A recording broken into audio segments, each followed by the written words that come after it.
Darkness is not the absence of light. It is a presence in its own right, a canvas upon which the universe paints not with color, but with silence. For centuries we stared into the void and believed it was indifferent. We mapped it, measured it, and assumed it had nothing to say, but we were wrong. In 2164, a listening post stationed in the Oort cloud detected a sound. It was not a wave in the traditional sense. It was not electromagnetic, gravitational, or quantum. It was instead an arrangement of silence, a precise pause between background noises, like punctuation in a paragraph that had never been written. At first, the technicians dismissed it as equipment failure, but the pattern returned at the same time each rotation. 12 hours, 12 minutes, 12 seconds. A triad of symmetry too deliberate to be ignored. Instruments confirmed that this silence was not random. It canceled out ambient radiation in a spherical field for light towers across. Nothing emitted, nothing reflected. Light entered and disappeared, sound vanished. Time itself felt reluctant to pass. Scientists labeled it the quiet sphere. The void within it was darker than any black hole. But it had no mass, no pull, no distortion, just absence. Yet in that absence, they began to feel something. Not fear, not wonder, but attention, as if the void was not empty, but waiting. A probe named Vesna was launched to study it. Upon crossing the boundary, all signal ceased. But 6 minutes later, the probe resumed contact, not in binary, but in human speech. In perfect English, it said, "We hear you." Earth erupted. Governments panicked, theological leaders wept. Scientists began dissecting every syllable. The voice was neutral, no gender, no accent, no inflection. It was not synthetic. Nor was it organic, it was something else. A presence that spoke not through sound, but by borrowing meaning from our expectations. More messages followed, always short, always direct. "We remember you, you are near, the door is thin." When asked who they were, the voice replied, "We are the dark that listens." When asked what they wanted, it responded, "To be known again." These responses shattered understanding. For centuries, we believed the void was unfeeling.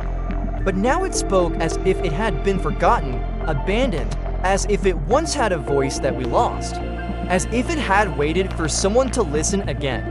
Analysis showed that the messages could not have originated inside the sphere. There was no medium to carry them. They were not transmitted. They simply appeared in the systems as if always having been there. Philosophers speculated that the void was not speaking, but remembering. That it held echoes of things not spoken yet. That it had no language, only reflection. The voice never answered personal questions. It never revealed its origin. But it began to ask, not demand. Ask, what do you fear? What have you lost? Why did you forget? People around the world began dreaming of places they had never been. Empty halls filled with stars. Oceans made of silence. Cities lit by memory. And in these dreams, the same figure waited, a silhouette of absence, standing in the heart of darkness, reaching out without hands. Cultures across the globe reported the same vision, the same questions, the same feeling. Something ancient was returning, not from elsewhere, but from within. The void was not distant, it was intimate. It lived in the pause between our thoughts. In the breath between words, the quiet sphere began to grow, slowly, steadily, 1 kilometer per hour. Absorbing nothing, destroying nothing, just expanding. And as it grew, more voices were heard, not new, not different, but remembered whispers from the dead, echoes of childhood thoughts, forgotten songs. Entire libraries of lost language. Within the darkness, memory had shape.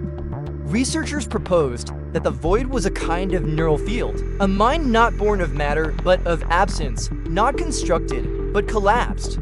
A consciousness that formed not by creating, but by letting go. They named it the Echo Mind, and they began to believe that it had been part of the universe since the beginning. A balance to creation, not a force of destruction, but of containment. Holding all that is unspoken, all that is lost, all that is yet to be. And now it had awakened, or perhaps we had. The voice spoke one final sentence. We are the memory of silence before the first sound, and then it went quiet. The quiet sphere stopped growing, the messages ceased, the dreams faded. But something stayed behind, a shift. People spoke with greater care. Music became softer, cities dimmed their lights. Silence became sacred. We learned to listen not just with ears, but with presence. And in that listening, we heard not more messages, but more meaning. The void had spoken, and what it said was simple. Even darkness remembers. Even silence waits. Even the forgotten wish to be known. And so we remember, we speak gently, we dream carefully. Because the void is no longer empty. It is watching, it is listening, and now it knows we are too.